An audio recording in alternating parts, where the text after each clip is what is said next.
नमस्कार, कार्यक्रम डिबेटमा स्वागत छ। 14औं महाधिवेशनको नयाँ मिति नजिकिएसँगै कङ्ग्रेसभित्रको राजनीति तात्दै गएको छ।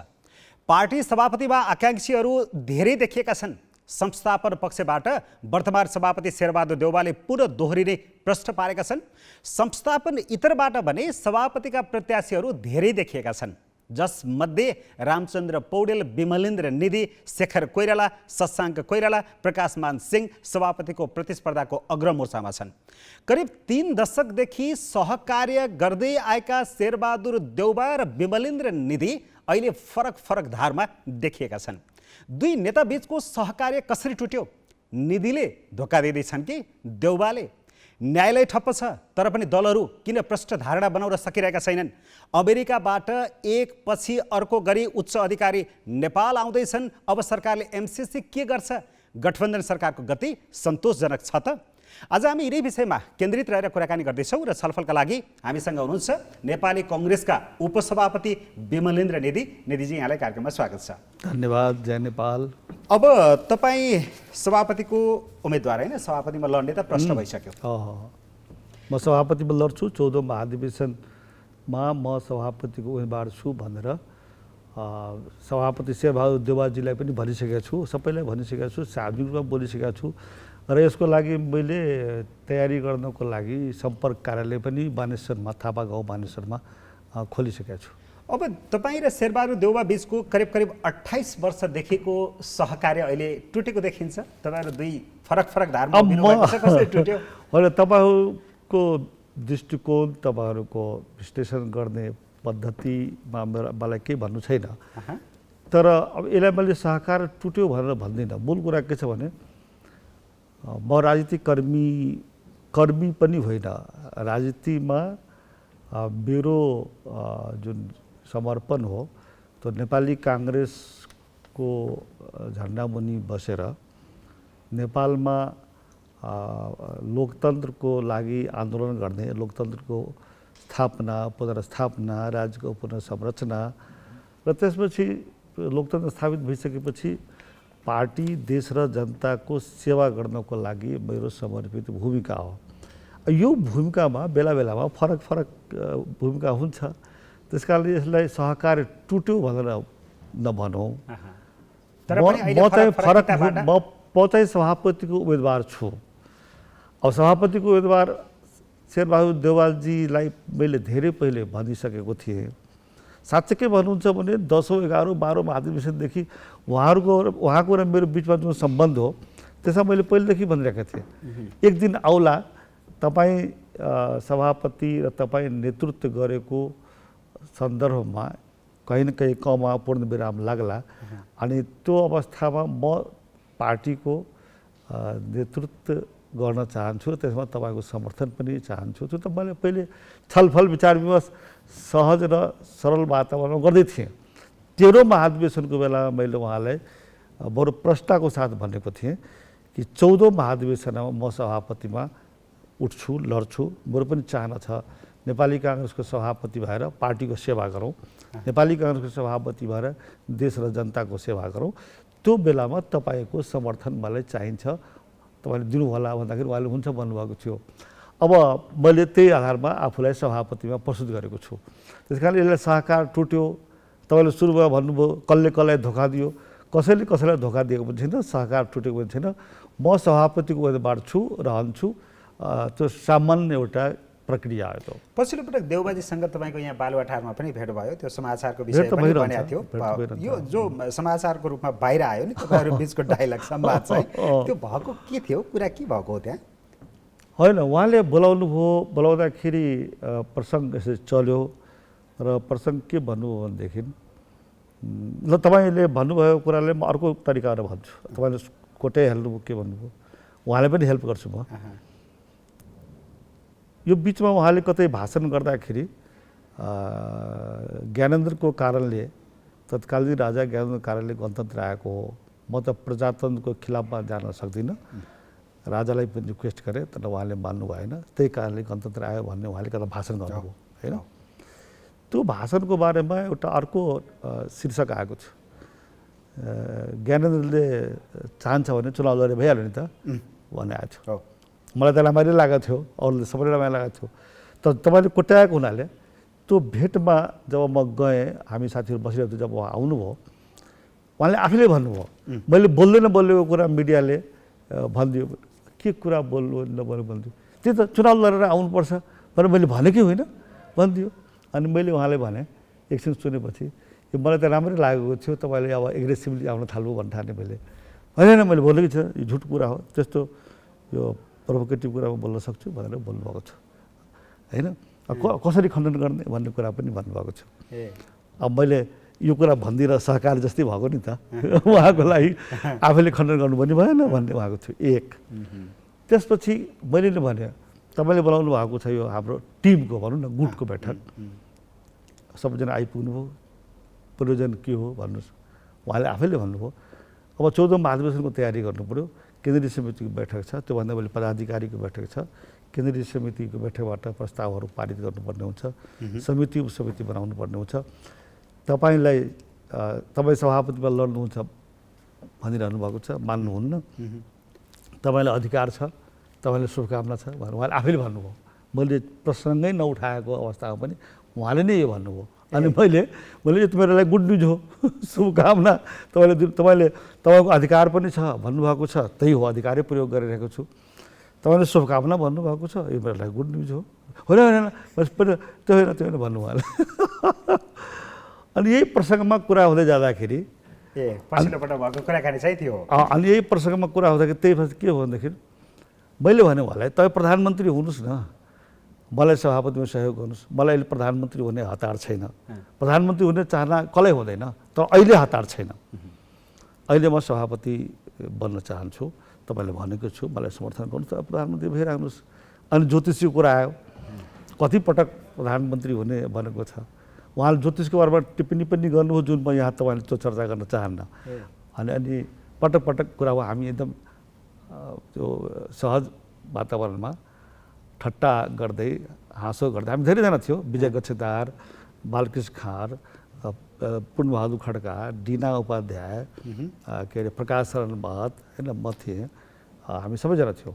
अनि त्यहाँ उहाँले होइन धेरै बेरसम्म ज्योतिषीले 5 पटक, कुनै ज्योतिषीले 7 पटक, र कतिपय धेरै ज्योतिषीले मैले पो भनेको थिएँ तपाईँले उहाँलाई त्यो जस लिनुहुन्छ नि, त्यस्तै आउनु थालेँ। एकछिन त्यसमा यो ज्योतिष र प्रधानमन्त्रीको चर्चा एकछिन भयो, भइसकेपछि जब उहाँले भनिसकेपछि अलिकति अर्धविराम जस्तो भयो।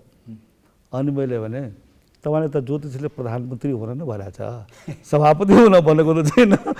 अनि सबैजना हामी ठट्टा गरेर हाँस्यौँ, कुरा भएको त्यही हो। अनि मेरो अहिले पनि त्यो भनाइ हो तपाईँको माध्यमबाट पनि। आखिर हेर्नुहोस्, राजनीतिमा धेरै कटु वचन र कटु वातावरण पनि गर्नु हुँदैन। फरक धारणा, फरक भूमिका छ भने पनि त्यसलाई सहज रूपमा, त्यसलाई एकदम सहज वातावरणमा ठिक छ। अब यहाँनिर तपाईँले 13औं महाधिवेशन ताका देउबाजीले जो तपाईँलाई सहयोग गर्ने भनेर वचन दिनुभएको थियो, त्यो वचन नै कार्यान्वयन होस्, अब मेरो पालो आयो भन्ने तपाईँको कुरा भयो। तर उहाँले चाहिँ अहिले आफू नै दोहोरिन चाहनुभयो भनेपछि जे भए पनि तपाईँहरू त फरक कितामा त उभिनु भयो। यो कुनै सबै सन्दर्भलाई यसरी नहेर्दुनेलाई विनम्रतापूर्वक अनुरोध गर्दछु।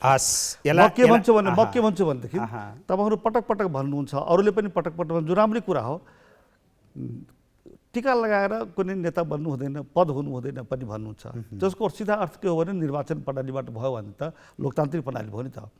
निर्वाचन प्रणालीमा त निर्वाचन भयो भने त सबैको चाहना हुन्छ नि त, कसैले कसैको साथ बस्ने, कोही सँगसँगै पहिले काम गरिरहेको हुन्छ, कोही सचिव भएको हुन्छ, कोही कर्मचारी भएको। भारतमा हामीले हेरेका छौँ कर्मचारी भएको मान्छे प्रधानमन्त्री भयो। अब कसलाई धोका दियो, त्यसले प्रोफेसरलाई धोका दियो। त्यसरी हेर्नु हुँदैन के। मूल कुरा के भने म सभापतिको उम्मेदवार छु, अरू पनि सभापतिको उम्मेदवार हुनुहुन्छ। अब सभापतिको उम्मेदवार हुन्, जब सभापति पदको लागि निर्वाचन हुन्छ भने त उम्मेदवार हुनै पर्यो नि। ठिक छ, म अलिकति अगाडि अब मेरा प्रश्नहरूतिर अगाडि डोराएर लिएर जान्छु तपाईँलाई। मेरा धेरै प्रश्नहरू छन्। यहाँनिर बाहिर भन्नेहरूले चाहिँ कसरी भन्छन् भने तपाईँले विश्लेषकहरूको पनि नाम लिनुभयो। विमलेन्द्र निधिजीको जो वचन पाउनु भएको त्यो पुरा भएन, एउटा पाटो भयो। अर्को पाटो चाहिँ सुशीला कार्की प्रधान न्यायाधीश भएका बेलामा प्रहरीको आइजिपी बनाउने प्रकरणमा पनि देउबाजी र विमलेन्द्र निधि बीचको जो मन फाट्यो त्यो फाटेको मन अहिले पनि सिलाउन सकेको छैन अथवा टुटेको टुटै छ भन्छन्, त्यस्तो हो र? होइन, त्यो बेलामा आइजिपी प्रकरणमा आइजीको नियुक्तिमा फरक फरक धारणा भएकै हो, राय भएकै हो। तर पछि शेरबहादुरजीले जयबहादुर चन्दलाई गर्न भन्नुभयो अनि प्रचण्डजी प्रधानमन्त्री हुनुहुन्थ्यो, उहाँसँग पनि छलफल भयो। मेरा साथीहरू, मेरो पार्टीका नेताहरूले पनि भने, अनि त्यसपछि जयबहादुर चन्दलाई नै मैले सिफारिस गरेँ। तर त्यसपछि गएर सुशीला कार्की जो प्रधान न्यायाधीश हुनुहुन्थ्यो उहाँले स्टे अर्डर दिनुभयो। त्यो प्रकरण छुट्टै छ, त्यो प्रकरण छुट्टै छ होइन। पछि गएर सुशीला कार्कीको विरुद्धमा महाभियोग जुन दर्ता हो त्यो मलाई थाहा थिएन। तर दुईजना फरक फरक मान्छेलाई आइजिपी बनाउन चाहनुहुन्थ्यो तपाईँले, त्यहाँनिर कुरा मिलेको थिएन, त्यो दरार अहिलेसम्म छ भन्ने चाहिँ हो कि होइन? त्यसमा हामी दुईजनाको अलग अलग धारणा, तर निर्णय त सभापतिको हो नि त। मूल कुरा के मेरो धारणा के थियो भने सुरुदेखि थियो कि यो सिक्युरिटी फोर्सेसमा, पुलिस फोर्सेसमा, फौजमा सिक्युरिटीलाई हामीले अनर गर्नुपर्छ, कन्सिडर गर्नुपर्छ। र पार्टी सभापति शेरबहादुरजीसँग मैले 1 महिना अगाडिदेखि नै छलफल गर्दाखेरि उहाँले सुरुमा हो ठिक भन्नुभयो भनेर भन्नुभएकै थियो। तर अब धेरै डिटेलमा नजाउँ अहिले, यो विषयमा उहाँको र मेरो तपाईँको मतभिन्नता भएकै हो, मतभिन्नता भएको हो। र त्यो मतभिन्नताको बिचमा सेटल त भयो, बिचमा अदालत आइपुग्यो, अदालतको प्रक्रिया त्यसमा मेरो हातको कुरा भयो, केही भएन। त्यसपछि तत्कालीन प्रधान न्यायाधीशमाथि महाभियोग लागेपछि त्यसको पक्ष म थिएन, खास गरेर यस कारणले पनि त्यो अभियोगमा जुन बेहोरा हो, बुदा हो, आरोप हो, चार्जसिट हो, त्यो चार्जसिटमा गृह मन्त्रालयसँग सम्बन्धित जो विषय पनि थियो। म सिटिङ त्यो बेलामा होम मिनिस्टर थिएँ, गृहमन्त्री थिएँ र मलाई थाहै भएन, महाभियोग लगाएको पनि थाहा भएन, मेरो हस्ताक्षर पनि लिइएन। भनेपछि त मैले के भन्न थालेपछि ममाथि पार्टी सभापतिको, मेरो नेताको विश्वास छैन। म तुरुन्तै फोन गरेँ, दुनियाँमा सार्वजनिक भइसकेको छ। सभापतिजीलाई फोन गरेँ, तपाईँले मलाई ममाथि विश्वास गर्नु भएन, त्यस कारणले म राजीनामा दिन्छु, तपाईँ अर्को गृहमन्त्री खोज्नुहोस् भनेर भने। उहाँले केही पनि बोल्नु भएन। अनि मैले तुरन्त प्रचण्डजीलाई फोन गरेँ, प्रधानमन्त्री हुनुहुन्थ्यो उहाँ, म राजीनामा गर्छु। अरू प्रचण्डजीले भन्नुभयो हतार्नुहोस् भनेर, मैले राजीनामा गर्छु। मैले तुरन्त राजीनामा लेखेर मेरो पिए मार्फत उहाँले पठाइदियो भएको त्यो हो। त्यसपछि फेरि तपाईँको 10 दिन 1 सप्ताहपछि तपाईँको प्रधानमन्त्रीले पनि, प्रचण्डजीले बोलाउनु भयो, शेरबहादुरजीले बोलाउनु भयो, अरू साथी पनि आउनुभयो। अनि फेरि तपाईँको उहाँले ठिक छ राजीनामा फिर्ता म लिएँ, उहाँले कोही रिक्वेस्टमा राजीनामा फिर्ता लिएको हो। अब यो प्रकरण छ, तर त्यो यस्तो कुरा त्यो सदाको लागि दरार हुन्छ। राजनीतिमा के हुन्छ भने यस्ता कुराहरू सदाको लागि दरार, दुश्मनीको आधार बन्दैन कि, त्यो होइन। त्यो एउटा घटना थियो, सक्यो। त दौड धेरैको हुने भयो, उम्मेदवार धेरै हुने भयो, तर 14औं महाधिवेशनपछि सभापति चाहिँ देउबाजी नै हुनुभयो होइन? 14औं महाधिवेशनपछि अब 14औं महाधिवेशनले त गर्ने त उहाँले नै होला नि। के हो उहाँले गर्दा त? अबको सभापति देउबाजी नै हुने हो? तपाईँले गर्ने यो मेरो प्रश्न। तपाईँले बनाउने हो र? ग्यालेक्सी टेलिभिजनले बनाउने हो र कि महाधिवेशन प्रतिनिधिले बनाउने हो? अबको पार्टी सभा 14औं महाधिवेशन को हुन्छ त? त्यो त 4125 जना महाधिवेशन प्रतिनिधि 165 संसदीय निर्वाचन क्षेत्रबाट चुनिएर आउनुहुन्छ। त्यसपछि तपाईँको भ्रातृ सङ्गठन छ, जनसम्पर्क समितिहरू छ, सबैबाट तपाईँको महाधिवेशन प्रतिनिधि हुन्छन्। उनीहरू नै तपाईँको भोटर पनि, उम्मेदवार पनि हुन्छ। उनले तय गर्ने हो, निमेश बन्जाराले तय गर्ने होइन। ग्यालेक्सी टेलिभिजनले कसरी ठोका गर्नुभयो कि? अब यसमा क्रस प्रश्न गर्छु म, यसमा त्यो प्रश्नसँग आधारित रहेर थप प्रश्नहरू के गर्छु भने, अबको 14औं सुन्नुहोस् न, मलाई भनिदिनुहोस् न, अबको 14औं महाधिवेशनबाट विमलेन्द्र निधि सभापतिमा निर्वाचित हुनेछ, यो हेक्का राख्नुहोस् तपाईँ। तर बाहिर कङ्ग्रेसकै कार्यकर्ताहरू, अरू विश्लेषकहरूका पनि तपाईँहरूले त सुन्नुहुन्छ होला, त्यत्तिकै विश्लेषण पनि गर्दैनन् होला। उनीहरूले के भन्छन् भने एकातिर देउबाजी हुनुभयो, अर्कोतिर प्रतिस्पर्धीहरू धेरै हुनुभयो, बाँडिनु भयो, छरिनु भयो, छरपष्ट भयो। त्यसले गर्दाखेरि उहाँहरूको मत विभाजन हुने भयो, उहाँलाई चाहिँ झन् सजिलो हुने भयो भन्दैछन्। अनि म लड्दाखेरि उहाँको मत विभाजन भएन? ल ठिक छ, एकातिर शेरबहादुरजी हुनुहुन्छ, अर्कोतिर धेरै उम्मेदवार हुनुहुन्छ होइन? को हुनुहुन्छ नामै तपाईँ भन्न चाहनुहुन्न, म भनिदिन्छु न। म सुरुमै भनेको छु, कार्यक्रमको ओपनिङमै सुरुमै भनेको छु, शशाङ्क कोइरालाजी हुनुहुन्छ, शेखर कोइरालाजी हुनुहुन्छ, रामचन्द्र पौडेलजी हुनुहुन्छ, प्रकाशमान सिंहजी हुनुहुन्छ। प्रकाशमानजीको आजै इन्टरभ्यू आएको छ, एउटा राम्रो प्रतिष्ठित दैनिकमा, जसमा उहाँले भन्नुभएको छ अब शेरबहादुर देउवा र रामचन्द्र पौडेलजी हुनु हुँदैन भनेर। प्रकाशमानजीको मेरो र शशाङ्क कोइरालाजीको र शेखरजीको कुराकानी निरन्तर भइरहेको छ। हामी के चाहन्छौँ भनेदेखि अब नेपाली काङ्ग्रेसमा यो रूपान्तरण, पुस्तान्तरण र पुस्ता हस्तान्तरण नेपाली काङ्ग्रेसमा सबभन्दा खाँचो छ यसको।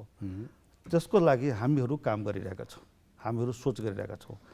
नेपाली काङ्ग्रेसका देशभरिका जिल्ला सभापतिहरू, क्षेत्रीय सभापतिहरू, एमपीहरू, शुभेच्छुकहरू सबैको चाहना के छ भनेदेखि अब शेरबहादुर देउवा, रामचन्द्र पौडेल जो 13 महाधिवेशनका प्रतिस्पर्धी जो हुनुहुन्थ्यो, उहाँहरू फरक भूमिका, राज्यको फरक भूमिका लिए हुन्छ, पार्टीको फरक भूमिका लिए हुन्छ, तर पार्टीको कार्यकारिणीमा सभापतिमा तपाईँको उहाँहरू आफू नलड्दै भए हुन्थ्यो। तर अघि तपाईँको त मेरो चर्चा हो नि त, शेरबहादुरले तपाईँको अधिकार छ भने जस्तै अधिकार त उहाँहरूको पनि छ। तर हामी के चाहन्छौँ भने रामचन्द्रजीले त मलाई 1 वर्षका लागि मात्रै भए पनि सभापति बनाइदिनुहोस् भनेर भनिरहनु भएको छ। उहाँले उम्मेदवार हुन्न त भन्नुभएको छैन, भनिरहनु भएको छ। तर अब यो पनि म यसो विश्लेषण गर्दिनँ, तपाईँहरू विश्लेषण गर्नुहोस्। अब सभापतिको अवधि हुन्छ 5 वर्षको लागि कम्तीमा, उहाँ भनिदिनुहुन्छ मलाई 1 वर्षको लागि बनाइदियो। अब त उहाँको स्थिति के हो त्यसबाट थाहा हुन्छ।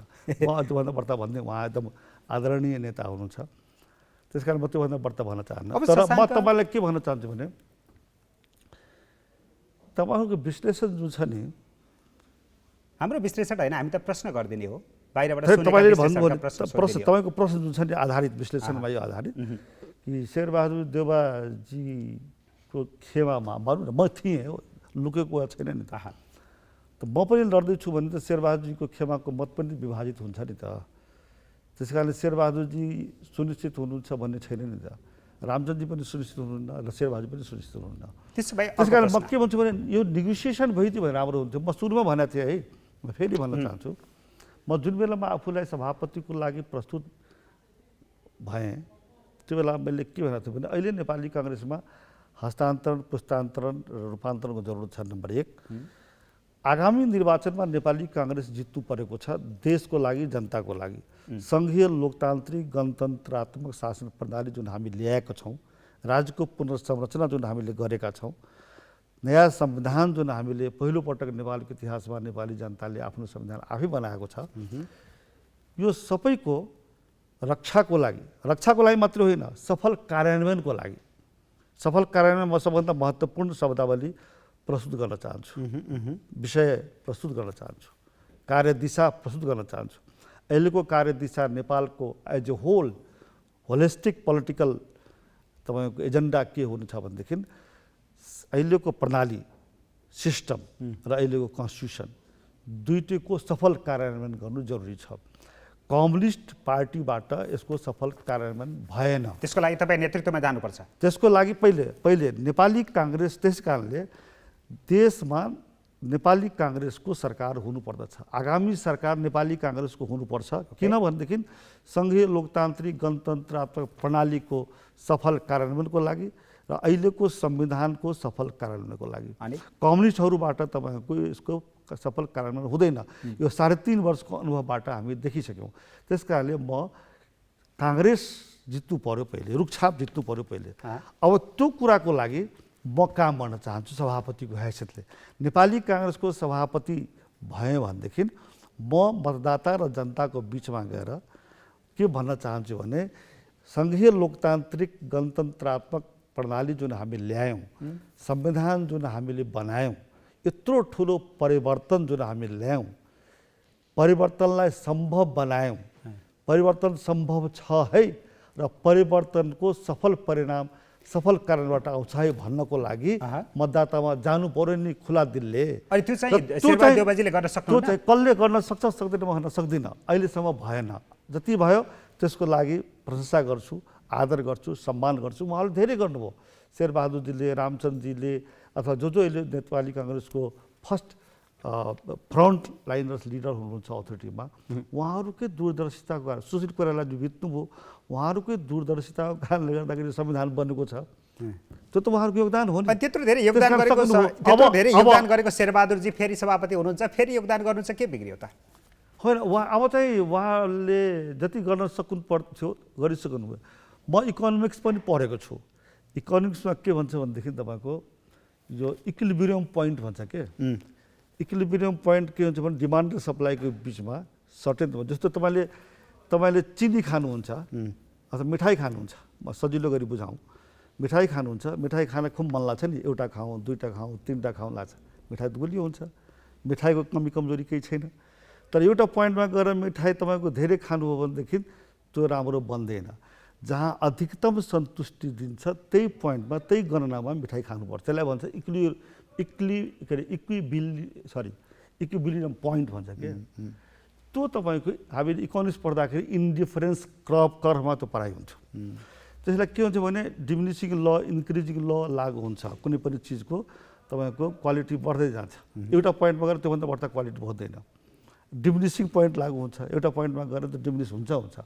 यस्तो कुराहरूलाई हामीले ध्यान राख्छ। त्यस कारण शेरबहादुरजी रामचन्द्रजीहरूले नेपालको लोकतान्त्रिक आन्दोलनमा अत्यन्त ऐतिहासिक महत्त्वपूर्ण भूमिका र नेतृत्व दिनुभएको छ।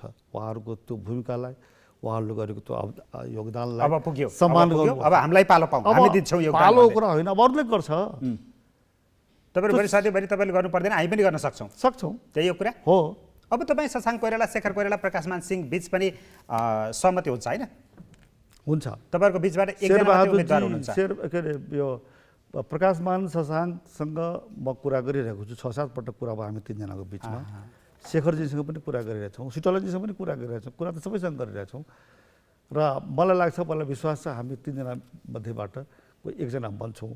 र फेरि अर्को कुरा तपाईँ मार्फत भन्न चाहन्छु, हामी तीनजनाको बिचमा पदको भागभण्डामा, पदको बाँडफाँडमा समझदारी भयो भने तीनजनाको के अरे एकता भयो।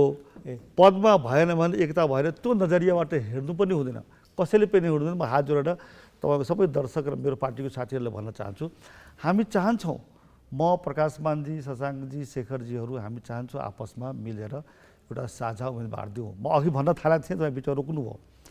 म त साझा उम्मेदवार नेपाली काङ्ग्रेसको लागि सबै 7-8 जना, 9 जना, 10 जना जति तपाईँको इच्छुक उम्मेदवारहरू हुनुहुन्छ, उहाँहरू सबै बसेर एउटा उम्मेदवार बनाउन सक्यो भने त्यसमा मेरो अहिले पनि मन्जुरी छ, म बाधक बन्दैन। नम्बर 1, अहिले नेपाली काङ्ग्रेसमा एकता चाहिएको छ।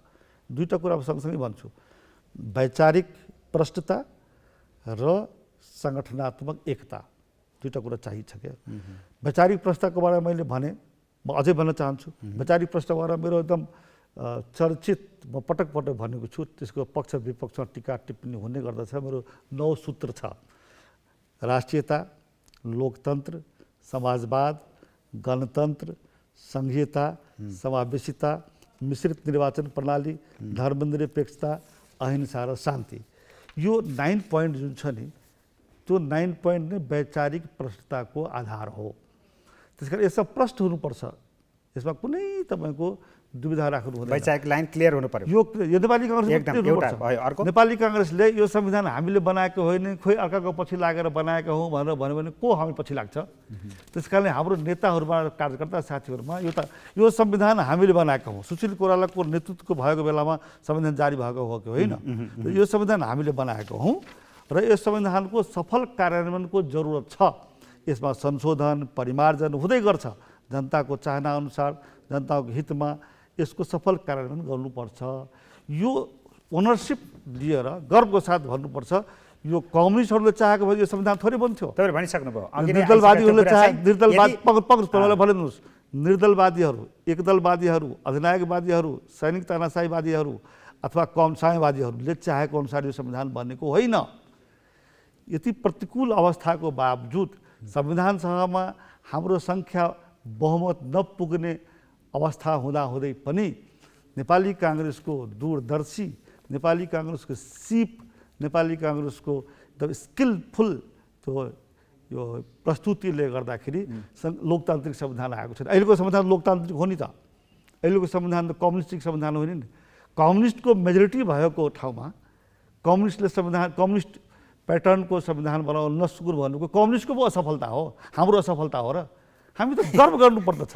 अब तपाईँ र शेखर कोइराला, शशाङ्क प्रकाशमानजीको बिचमा जो कुराहरू भइरहेको छ चरणबद्ध रूपमा, सकभर मिलेरै जाउँ, एकजना नै उम्मेदवार दिउँ सभापतिमा भन्ने विषयमा, त्यो कुराकानीका क्रममा यदि तपाईँले त्यो पद त्याग्नु पर्यो, त्यो उम्मेदवारी त्याग्नु पर्यो भने पनि कुरा मिल्छ त्यहाँ?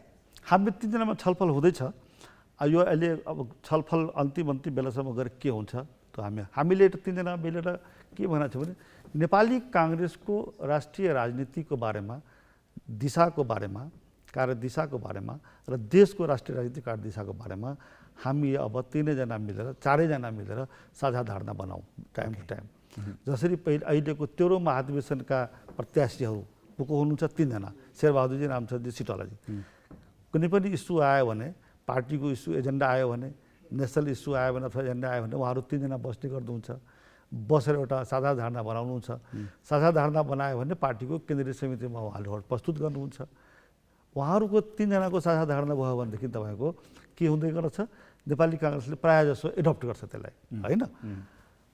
म यहाँनिर याद गरेर के भन्न चाहन्छु भने के उहाँहरू 3 जनाको साझा धारणा तपाईँको प्रिभेल गर्छ भन्दैमा उहाँहरूको 3 जनाको साझा उम्मेदवारी भएको छ र साझा उम्मेदवार नहुँदाखेरि पनि साझा धारणा त बनेको छ नि। हो, म के चाहन्छु भने हामीहरूको 3 जनालाई तपाईँको यही एप्रोचबाट हेरिदिनु पऱ्यो कि दुनियाँले, साथीभाइहरूले, जनताले, एनालिस्टहरूले, पार्टीका साथीहरूले हामी 3 जनामा एजेन्डामा इस्युमा तपाईँको एउटा कमन भोइस भयो भने द्याट इज ए एचिभमेन्ट। त्यसलाई हामीले एप्रिसिएट गर्नुपर्छ। पहिले हामी त्यो प्रयास गर्नु हो र इन कोर्स अफ टाइम यो तपाईँले अघि भन्नुको कुरा त्यो पनि विषय हो। तपाईँहरू भन्ने कुरामा कोही सभापति, कोही प्रधानमन्त्री, कोही राष्ट्रपति अथवा कोही सभामुख अथवा कोही आलो पालो यी सब कुराहरू मोडलिटी नेपालको राजनीतिमा भइरहेको छ, हुनसक्छ, तर अहिले त भएको छैन। हामी कोसिस गर्दैछौँ कि साझा धारणा बनोस् भनेर सबै विषयमा। तर नीतिगत रूपमा साझा धारणा बन्नु सबभन्दा बढी जरुरी छ। पदीय रूपमा साझा धारणा बन्न सकेन भने पनि नीतिगत रूपमा, वैचारिक रूपमा, कार्यक्रमको रूपमा, कार्यदिशाको रूपमा साझा धारणा बन्नु तपाईँको कमसेकम यो न्यूनतम कुरा हो र यो उपलब्धिमूलक कुरा हुन्छ। त्यो ठुलो कन्ट्रिब्युसन हुन्छ नेपाली काङ्ग्रेसको लागि र कन्ट्रीको लागि। अब मसँग प्रश्नहरू धेरै बचिरहेका छन्। समय फेरि सकिँदै जान्छ। तपाईँले लामो उत्तर दिनुभयो, धेरै व्याख्या गर्नुभयो भने समयको पाबन्दीभित्र बस्नुपर्छ। पार्टीभित्रको एउटा अन्तिम प्रश्न सोध्छु, त्यसपछि म तपाईँलाई अगाडि लिएर जान्छु। तपाईँ शशाङ्क शेखर प्रकाशमान सिंहलाई चाहिँ के आरोप लागेको छ भने पारिवारिक लेगेसीबाट उहाँहरूले बडो सभापतिको उम्मेदवारमा दाबी गरिरहनु भएको छ भन्ने। अब हेर्नुहोस्, कसैको बारेमा म यो आरोप तपाईँको लाई उपयुक्त आरोप भन्दिनँ म। विरासत त अब गणेशमानजीको छोरा हुनुहुन्छ उहाँ प्रकाशमानजी, म महेन्द्रजीको छोरा छु, के अरे शशाङ्क बिपीको छोरा हो। हामी सबैलाई आफ्नो पितामाथि गर्व छ। त्यो गर्व गर्न नपाउनु हामी महेन्द्रजीको छोरा हुनु के दोष हो, अपराध हो? गणेशमानजीको छोरा हुनु के अपराध हो? बिपीको छोरा हुनु के अपराध हो? यसरी हेर्दिनु हुँदैन। हेर्दैले हेर्दैन, टिका टिप्पणी गर्ने, आरोप लगाउनेले गर्छ, बेग्लै कुरा हो। नम्बर 1। नम्बर 2, प्रकाशमानजी पनि इलेक्टर भएर आउनु भएको छ, पार्टीभित्र पनि संसदमा पनि। अहिले त झन् जितेकै हुनुहुन्छ। शशाङ्कजी पनि 3 पटक जित्नु भएको छ, जनताले जिताएको छ, मतदाताले जिताएको छ, टिका लगाएर आएको त होइन। त्यस कारणले अब म आफै कुरा गर्नुहुन्छ भनेदेखि म पनि तपाईँको राजनीति नै गरेर आएको छु। म 13-14 सालदेखि तपाईँको विद्यार्थी राजनीति गर्दाखेरि म तपाईँको एसएलसीको इक्जाम जाँच तपाईँको जलेश्वर जेलबाट दिएको छु, आइकमको जाँच जेलबाट दिएको छु। म जलेश्वर जेलमा बसेको छु। म तपाईँको सत्याग्रहको बेलामा धनुषामा जेल छैन अहिले पनि। महेन्द्रनगरमा तपाईँको सुर्ती सुकाउने पहिले थियो नि सुर्ती विकास कम्पनी, त्यसको सुर्ती सुकाउने एउटा गोदाम थियो। त्यो सुर्ती सुकाउने गोदामलाई टेम्पोररी जेल बनाएको छु। महेन्द्र नारायण निधि, विपिन कोइराला, यो हामी सबै मदन मोहन थापा बित्नुभयो कम्युनिस्ट लिडर, हामी धेरै 60-70 जना त्यहाँ बसेका छौँ। रामेछापमा भङ्गडीमा जेल छ अहिले पनि। त्यहाँ म, हरिहर बिरही, गणेश तिवारी, म त 11-12 महिना जेल बसेको छु त्यहाँ। तपाईँको यहाँ काठमाडौँको केन्द्रीय कारागारमा, सेन्ट्रल जेल झन् सुन्धाराको पछाडि, उहाँ नक्खुमा जेल बसेको छु आजदेखि हो र। अनि त्यो बेलामा के विरासत महेन्द्रजीको छोराले राजनीति गर्नु हुँदैन, आन्दोलनको लागि लड्नु हुँदैन, पुलिस रिस्ट्रिकेट भएको छु म विद्यार्थी राजनीति क्षेत्रमा त्रिभुवन विश्वविद्यालय 4 वर्षको लागि। अनि यहाँ पछि पाटन कलेजमा आयो। त्यस कारणले हेर्नुहोस्, यो अब कि त यो विश्लेषण गर्नेहरूको अज्ञानता हो, उहाँहरू रिसर्च गर्नुभएको छैन। उहाँ आजको मितिमा मात्रै बेमलले हेर्नु भएको छ, आज मितिमा मात्रै उहाँले प्रकाशमानले हेर्नु भएको छ, आज मितिमा मात्रै उहाँले शशाङ्क कोइरालाले हेर्नु भएको छ। हामीहरूको जीवन कसको यो बेग्लै कुरा फेरि हामी तीनजनामा को सिनियर हो को जुनियर हो त्यसले म केही भन्न चाहन्न। तपाईको आशय बुझ्यो, म चाहिँ प्रश्न आयो र मलाई जनमत सङ्ग्रहको बेलामा भिपी कोइरालाले मलाई निबी सङ्घको सभापति बनाउनु भयो। अब त्यो के विरासत भएर बनाउनु होला मलाई? मेरो पिताजीले त नेभी सङ्घको सभापति हुनको लागि परिपक्व पनि गर्नु भएन। यो पढ्दैछ, पढाइ बिग्रिन्छ भन्नुहुन्छ, जबकि मेरो पिताजी आफै बिपीको समकालीन साथी नेता हो नि त महेन्द्र निधि। मेरो पिताजीले कहिले भन्नु भएन महेन्द्र निधिले कि विमल निधिलाई नेभी सङ्घको सभापति बनाउनु भएन। ठिक छ, तपाईले यसमा मन्त्री क्लियर बन्ने गरिसक्नु बेलामा पनि शेरबहादुरजीले पहिलोपटक मलाई मन्त्री बनाउनु भयो। मेरो पिताजीले भन्नु भएन शेरबहादुरजीलाई कि मेरो छोराले मन्त्री बनाइदिनु। हस्, तपाईँको पार्टीको आन्तरिक राजनीतिलाई मैले यहीँ छोडेँ। अब अगाडि लिएर जान चाहेँ। न्यायालयमा यत्रो बबन्डर मचिरहेको छ, सर्वोच्च अदालत करिब 1 महिनादेखि ठप्पको अवस्थामा छ। यति धेरै विवादका पोकाहरू त्यहाँबाट फुट्दैछन्, निस्किँदैछन् होइन। यो गिजुलियो यो धेरै प्रकरण, तर पनि सत्तारूढ गठबन्धन यो विषयमा प्रष्ट किन बोल्न सकेन? होइन, यो तपाईँले ठिक गर्नुभयो। हामीले पनि यो कुरा उठाएको हो। अब बरु हामीले जिम्मेवार भएर बोल्नुपर्छ। सत्तारूढ गठबन्धनले बोल्नुपर्छ। नेपाली काङ्ग्रेसको पार्टीमा मैले पनि, प्रकाश मन्जीले पनि, अरू साथीले पनि यो कुरा उठाउनु भएको हो। अब देवबाजीले बोल्नै दिनु भएन भन्ने पनि आयो पार्टी बैठकमा। होइन, त्यस्तो बोल्न दिनु भयो। यहाँ कसैलाई रोकेर यहाँ नबोलिने नेपाली काङ्ग्रेस लोकतान्त्रिक पार्टी कहाँ सम्भव छ र? त्यो छैन। त्यो होइन कि, तर उहाँले के भन्नु भनेदेखि यो बडो संवेदनशील विषय हो। अहिले नै हामीले एकातिर न्यायपालिका स्वतन्त्र छ, स्वायत्त छ भन्छौँ। हामीले हस्तक्षेप गर्दाखेरि फेरि यो तपाईँको इस्टेब्लिस हुन जान्छ नि परम्परा कि काङ्ग्रेसले अथवा कुनै दलले न्यायपालिकामा कसैलाई राजीनामा गर अथवा नगर अथवा आन्दोलन छोडिदे। यो बडो विचित्रको अवस्था छ। यो त्यति सजिलो अवस्था छैन। एउटा धारणा बनाउनु, निष्कर्ष निकाल्नु र त्यसलाई कार्यान्वयन गर्न लगाउनु धेरै अप्ठ्यारो विषय नै हो। यो संवेदनशील विषय पनि हो। अदालतमा जे भइरहेको छ त्यो पटक्कै मन परेको छैन। स्वतन्त्र न्यायपालिकाको लागि, लोकतान्त्रिक प्रणालीको लागि। तर पनि सरकारले अब प्रष्ट धारणा बनाउन ढिला भयो कि भएन? सरकारले यो विषयमा प्रष्ट रूपमा कुरा गर्न यो हो सरकारको बुझाइ, निष्कर्ष भन्ने बेला भयो कि भएन? अब त्यो त धेरै लम्बियो नि त। अब के गर्नु? फेरि के भइदियो भन्नुहुन्छ भने यहाँनिर प्रधान न्यायाधीश जो हुनुहुन्छ उहाँले के भन्नुभएको छ भने म संवैधानिक प्रक्रियाबाट आएको हो, यदि मलाई चित्त बुझ्दैन भने संवैधानिक प्रक्रियाबाट हटाऊ भनेपछि त उहाँले पनि त राजनीतिक भाषा बोल्नुभयो। अथवा संसदमा जाउँ, त्यहाँबाट छिनोफानो गरौँ भन्ने कुरा गर्नुभयो। जे होस्, केही न केही निष्कर्ष निकाल्नुपर्छ। मैले पनि अहिले पार्टीमा छलफल गरेरै बोल्नुपर्छ। यसको समाधान त केही न केही निकाल्नुपर्छ कि उहाँहरूले आफैले न्यायपालिकाबाट समाधान दिनुपर्छ। त्यहाँबाट त निस्किएन। होइन, त्यहाँबाट अझै हामी पर्खिन्छौँ, अझै निस्किन्छ कि भन्ने आशा गरेका छौँ। तर त्यहाँबाट निस्किँदैन भने हामी राजनीतिक क्षेत्रबाट पनि मुखदर्शक भएर हेरिरहनुपर्छ भन्ने पनि होइन। त्यहाँको निर्णय प्रक्रियामा पो हामीले हस्तक्षेप गर्नु हुँदैन। तर प्रणालीलाई संरक्षण गर्नको लागि, न्यायिक प्रणालीको संरक्षण गर्नको लागि एकदम राजनीतिक क्षेत्रबाट तपाईँको हस्तक्षेप होइन कि उपयुक्त भूमिका तपाईँको अपेक्षा गरिन्छ भने त्यो गर्नुपर्छ। किनकि राजनीतिक क्षेत्रबाटै महाभियोग आउने हो, दलहरूले महाभियोग लगाउने हो। कुरा के पनि छ भने यस अगाडि सुशीला कार्कीको प्रकरणमा पनि चित्त नबुझ्दा महाभियोग प्रस्ताव त दर्ता भएकै हो। गर्नै नमिल्ने, हुनै नहुने कुरा त होइन।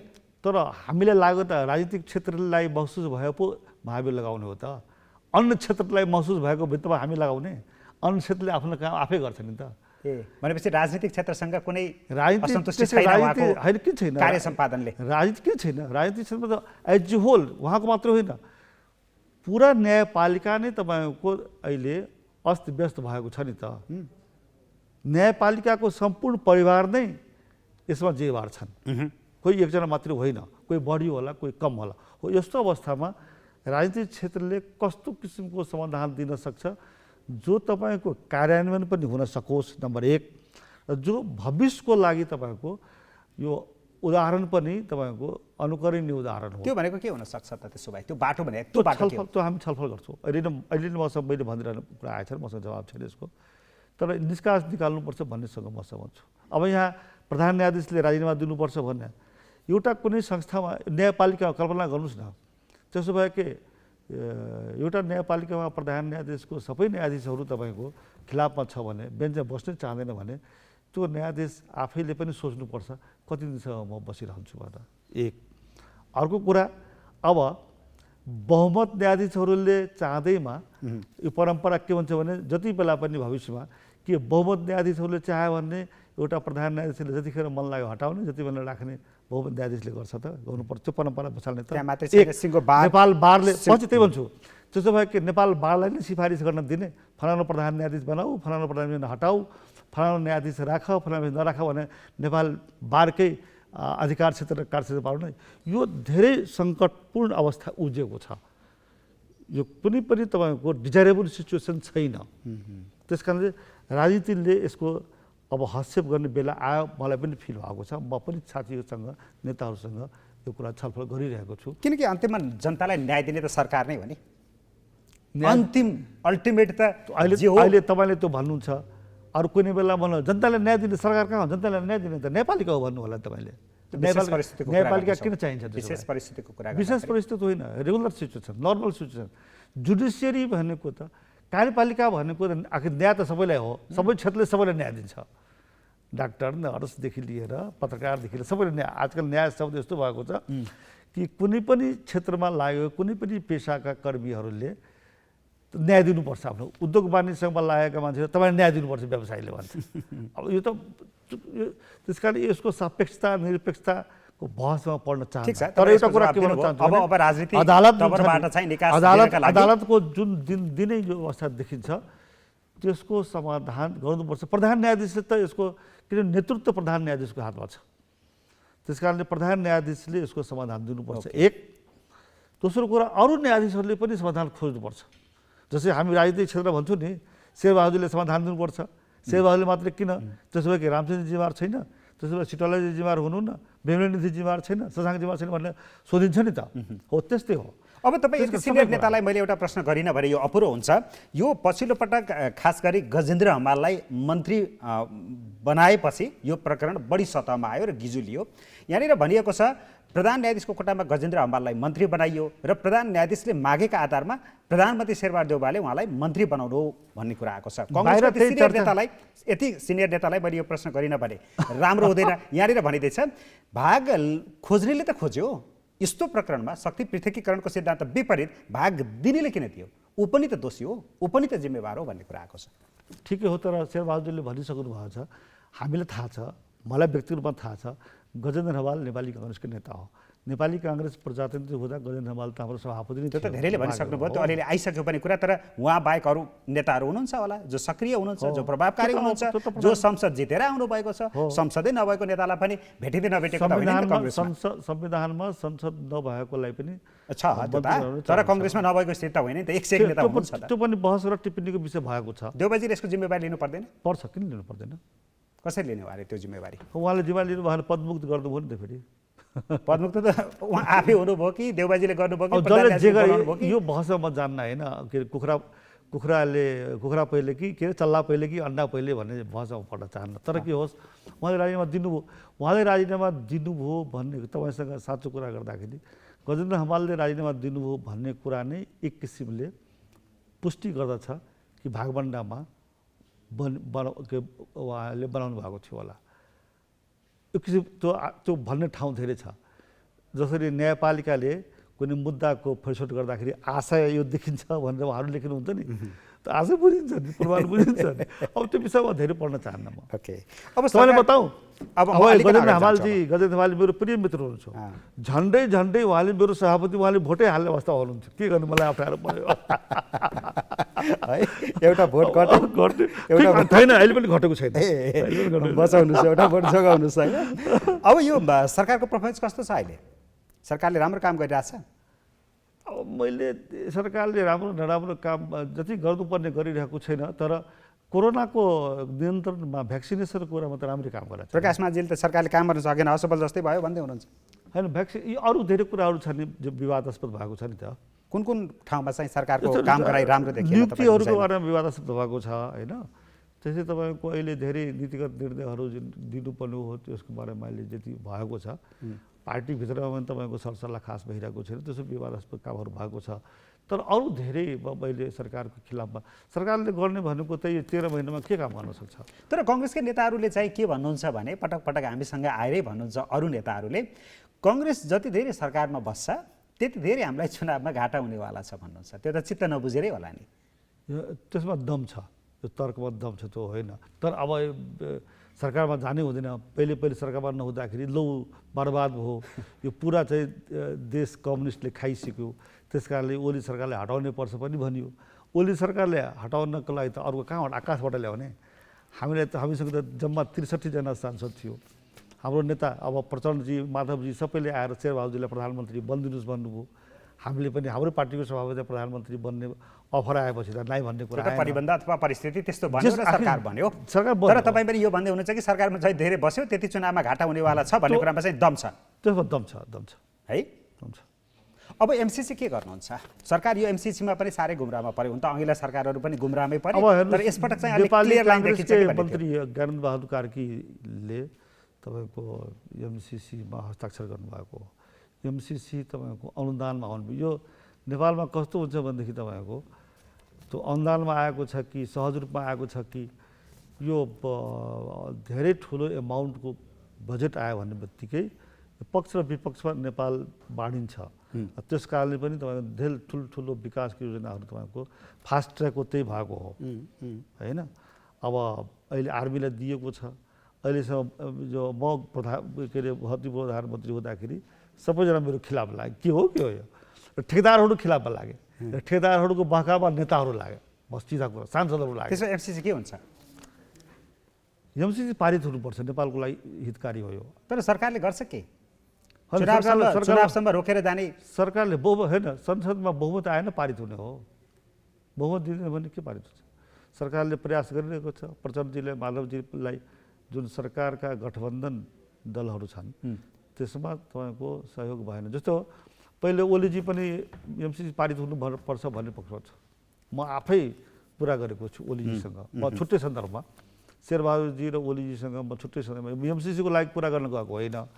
तर ओलीजीसँग प्रधानमन्त्री भएकै बेलामा म भेट्न जाँदाखेरि उहाँले त्यही त पास गर्नुपर्छ भन्नुहुन्थ्यो, शेरबहादुरजी पनि पास गर्नुपर्ने हुन्छ।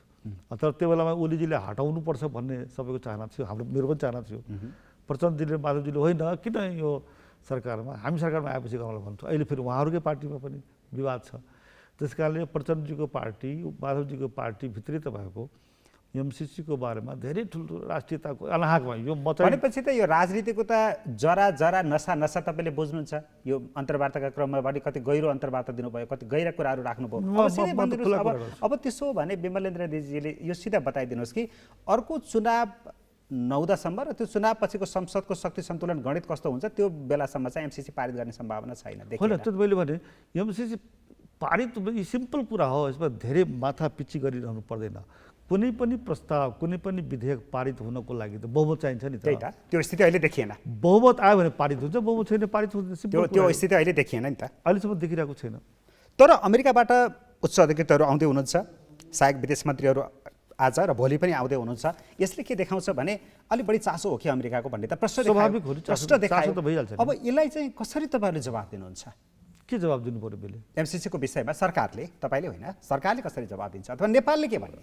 होइन, मलाई थाहा छैन विषयमा होइन। हजुर, तर अहिलेसम्म त सिम्पल जवाब के हो भनेदेखि तपाईँको अहिलेको सरकार एमसीसी पारित गर्न चाहन्छ, नेपाली काङ्ग्रेस एमसीसी पारित गर्न चाहन्छ। अमेरिकालाई त हामीले त्यही भन्नुपर्छ हो। के भन्नुहुन्छ मलाई थाहा छैन, यस विषयमा मेरो छलफल भएको छैन। त यति मलाई थाहा छ नेपाली काङ्ग्रेसमा भएको योभन्दा पहिलेको छलफलहरूबाट। र मैले पनि तपाईँको, म त नेपाली काङ्ग्रेसको नीति अनुसन्धान तथा प्रशिक्षण प्रतिष्ठानको प्रमुख पनि छु आजको विधिसँग पनि। यसमा हामीले एक्सपर्टहरू राखेर छलफल गराएका छौँ। जति पनि प्रश्नहरू उठेका छन् ती सबैमा छलफल गराएका छौँ। जति आरोप प्रत्यारोप छ, शङ्का आशंका छ, सबै छलफल गराएका छौँ। सबैको निष्कर्षबाट के भनेदेखि सबै आशंका आरोपहरू निराधार हुन् र नेपालको विकासको लागि आउने यो अनुदान नेपालले लिन सक्नुपर्छ। नेपालमा आफ्नै झगडाले, आफ्नै मनमुटावले हो यसरी प्रश्न कुरा गर्नुहुन्छ कि विमलेन्द्र निधि एमसीसीका बारेमा यसरी क्लियर कट कुरा राख्नुहुन्छ। तर अधिकांश अरू काङ्ग्रेसका नेताहरू फेरि भित्र चाहिँ गर्नुपर्छ भन्ने, हामीसँग अफ द रेकर्ड कुरा गर्दाखेरि एमसीसी जहिले संसदमा जान्छ त्यति बेला त हामी खुलिहाल्छौँ नि, बोलिहाल्छौँ नि भन्ने। तर त्योभन्दा अगाडि बोल्न डराउने के? या अन्तर्वार्ता दिन आयो भने पनि बाबा एमसीसी नसोधिदिनुहोस् है, महाधिवेशन आउन थालेको छ, अप्ठ्यारो पर्छ, यो उहाँहरूले मलाई थाहा चिर्ने छ। होइन जस्तो अब उहाँले किन भन्नुहुन्छ के भन्नु उहाँहरूको विषय हो, मसँग सम्बन्धित विषय हो। यहाँनिर प्रश्न बौद्धिकहरूले के उठाए भने जसरी एमसिसीका विपक्षमा विभिन्न आशंकाहरू बाहिर सतहमा आएका छन्, जनताले त्यसै गरेर बुझेको छ अथवा जनमत विभाजनमा आएको छ, त्यो गलत कुरा जे भनिरहेको छ त्यो कुरा त कङ्ग्रेस जो पक्षमा छ एमसिसीको पक्षमा त्यो कङ्ग्रेसका नेताहरूले चिर्दिनुहोस् न बाहिर खुल्लम खुल्ला। यो कङ्ग्रेसले त होइन भनेको छ आदरणीय त मान्छे जनसमुदाय पत्याउँदैन के नेताहरूले जसरी खुल्ला रूपमा यसमा बहसमा उत्रिनुहुन्थ्यो, यसको बारेमा बुझाउनुहुन्थ्यो, त्यति भने त जनतालाई सजिलो हुन्थ्यो होला नि त। होइन, अब हामीले नेताहरू भन्यो- नबोलिदिने, चुप लागिदिने, जनसङ्ख्यामाथि शङ्का उब्जाइने स्थिति आइदियो कि। सक्यो तपाईँको प्रश्न? म बोलौँ? मैले भोलि तपाईँलाई एमसिसी नेपाली काङ्ग्रेस एमसिसी पारित होस् भन्ने पक्षमा छ। यो देशको हितमा छ, जनताको हितमा छ। यो अनुदान हो, यो ऋण होइन। ऋण आउँदाखेरि पो ऋणको बोझमा नेपाल डुब्छ कि होइन? यो डेट ट्र्याप भन्छ नि, ऋणको बोझमा फस्ने। गाउँघरमा साहु महाजनहरू तमसुक लेखाएर लोन दिएर जग्गा सग्गा कुर्की गराउने गर्थ्यो नि, त्यस्तो किसिमको यो तपाईँको के अरे यो प्रोजेक्ट होइन अथवा अनुदान होइन होइन। मिलेनियम च्यालेन्ज यो पास गर्नुपर्छ, क्लियर गर्नुपर्छ भन्ने हो त्यो। अब भइरहेको छैन, बुझिरहेको छैन त के गर्ने? हेर्नुहोस्, म कसरी दिन्छु भने नेपालमा 2007 सालमा क्रान्ति भयो, 15 सालमा 8 वर्षपछि आम चुनाव भयो, समय सकिन थालेछ, 17 सालमा गएर सक्यो, सबै सक्यो होइन, 17मा गयो। बहुदल प्रणाली ठिक छ भन्ने कुरा बिपी कोइरालाले नेपाली काङ्ग्रेस उही बेला देख्यो। जनताले साथ दिएन नि त। कहिले साथ दियो? 46 सालमा आएर साथ दियो। 17 सालमा गुमेको बहुदल त्यसलाई पुनर्स्थापना गर्नको लागि बिपी र नेपाली काङ्ग्रेसले भन्दा त्यो बेला कम्युनिस्टहरूले तपाईँको बहुदलको लागि र संसदीय प्रणालीको लागि नेपाली काङ्ग्रेसले गरिरहेको पछि बुझ्दै जान्छ, पछि बुझिँदै जान्छ भन्न खोज्दै हुनुहुन्छ, टाइम लिन्छ यसले भन्न खोज्दै हुनुहुन्छ। तर मेरो प्रश्न अझै 2-3वटा बाँकी रहे। एमसिसी फिर्ता गर्दैमा के हुन्छ र? अथवा एमसिसी फिर्ता भयो भने यसले के असर गर्छ? नेपाललाई ठुलो घाटा हुन्छ। नेपालले प्राप्त गर्ने अपर्च्युनिटी जुन छ विकासको त्यो गुमाउँछ। तर बिआरआई पनि सम्झौता भए पनि कार्यान्वयन त भएको छैन। अब छैन भने छैन, मैले के थाहा। त्यस कारणले गर्दा त्यति धेरै फरक पर्दैन कि भन्ने एक थरीको भनाइ होइन। के आउँदैन विकासको कि आफूसँग पैसा हुनु पऱ्यो, हामीले पैसा जेनेरेट गर्नु पऱ्यो, क्रिएट गर्नु पऱ्यो, र हामीले कोहीसँग लोन लिनु पऱ्यो, र हामीले कोहीसँग अनुदान लिनु। यही नै तरिका हो। विकासको लागि 3 किसिमको पुँजी हुन्छ। डोमेस्टिक क्यापिटल, हामी आफैले पुँजीको निर्माण गर्नु, पैसा नभएको त विकास हुँदैन नि त। त्यस कारण डोमेस्टिक क्यापिटल हुनुपर्छ कि हामी आफैले क्रिएट गर्छौँ कि भन्नुभयो ओके हामीलाई कसैको चाहिँदैन, हामी आफ्नो घर आफ्नो विकास आफै गर्छौँ। एक त त्यो हो। होइन भने हामी अनुदानमा दाता छ भने लिइराख्नु पऱ्यो। अनुदानको चलन छ नि छैन, प्र्याक्टिस छ नि छैन त। यो होइन भने लोनमा लिनु पऱ्यो। यो बाहेक त अरू केही छैन नि त। अब हामी अनुदान पाइरहेको छौँ भने पनि नलिने। हस्, समय सकियो। समयको लागि धेरै धेरै धन्यवाद छ। धन्यवाद।